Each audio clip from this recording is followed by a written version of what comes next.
Isang mapagpalang araw po mga kaparehas.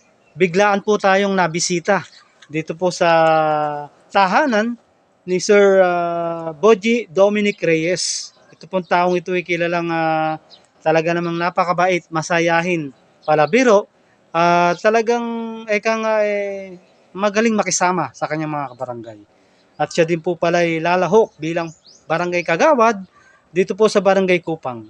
Karangalan ko pong ipinakikilala po sa inyo ang isa sa magiging barangay kagawad po ng Barangay Kupang na si Sir Boji Dominic Reyes. Sir, good morning po. Kumusta na po ba kayo?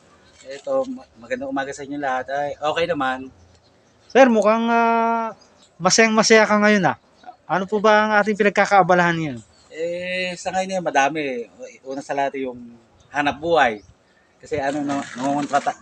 Mga welding.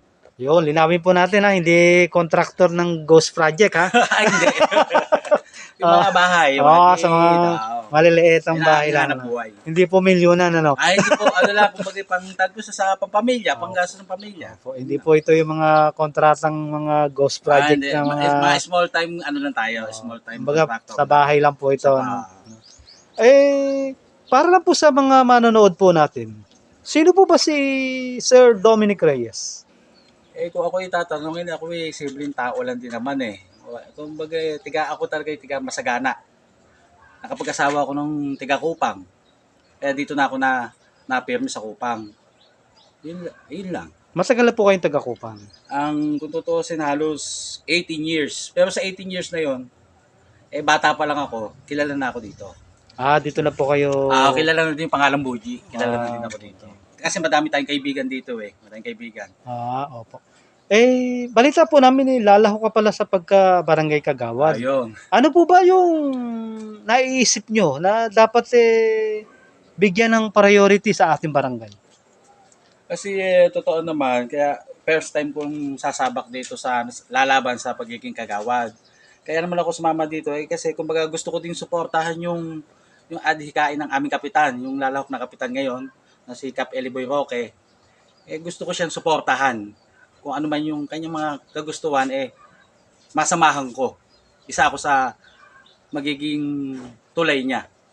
Kumbaga po, yung mabubuti niyang adhikain, tutulungan niyo po siya. No? Mm-hmm. Kung nanonood po ba ngayon ng ating mga mahal na kabarangay, ano po ba mensahe po natin para sa kanila? Ang mensahe ko lang naman sa aming mga kabarangay kung sakasakali naman, ilan na yung maglalabang kapitan, madahil din kaming tatakbong kagawad. Lahat naman gustong maglingkod niyan sa aming barangay Kaso nga lang, meron talagang pipiliin, talagang merong mamaya ng barangay ng Kupang na pipiliin dyan. Pero lahat naman ng mga lalahok dyan gustong maglingkod. Tama po kayo doon.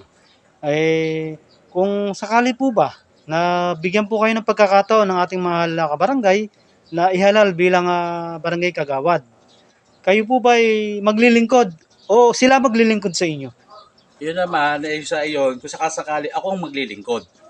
Ngayon naman, kumbaga, para ipakita ko sa kanila kung sakasakaling ako'y pala rin bilang isang kagawad, papakita ko sa kanila kung ano man ang gusto yung kaya sa ikaayos ng barangay. Hindi ko man din kasi kakayanin niya kung ako lang naman Kaya talagang kailangan din talaga namin dyan yung kapitan namin, kung sakasakali lang din. Sino po ba yung makakasama niyo pong aspiring barangay captain? Si Cap Eliboy Roque. Yung barangay kagawad na po ngayon ano? Yung barangay kagawad po ngayon. Yan po mga kaparehas ang ating pong nakapanayam na masayahin, napakabait na tao, walang kaaway po dito sa Barangay Kupang. Yan po ang dapat nating pipiliin, yung mga taong kapag nakatagpo po tayo ng mga maglilingkod na gagawa ng mabuti. Huwag na po natin sasayangin to. Yan po, Boji Dominic Reyes.